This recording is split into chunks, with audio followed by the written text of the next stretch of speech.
Dozens of people could have lost all their money in their bank accounts in a technology-advanced case of identity theft uncovered by Action News. For 3 days, the crooks targeted customers of a bank in the River Park area. Action News reporter Corin Hoggard dug up the details of the police investigation that stopped those crimes, and he has what to look out for to make sure you don't become a victim.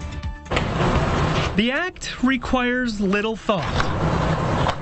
Using your ATM or credit card is a modern convenience, but one that makes us all potential targets for identity thieves. Okay, what we have is a skimming device. Detective Doug Reese showed us the tools of the trade for crooks.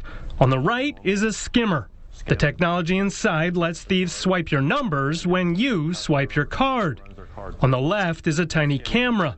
It lets the thieves watch you punch in your PIN. They're well made. They fit in place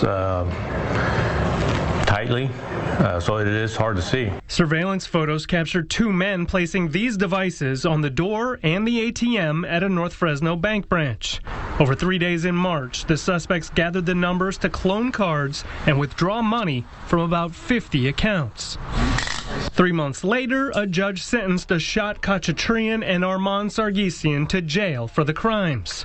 Detectives caught up with these two quickly, but they say skimming is becoming more common. And not all devices look like this. They're constantly changing them to adapt to whatever equipment they're putting them on, which could be banks, could be stores, it could be just about anywhere that has electronic devices. The challenge for all of us then is to know what to look for.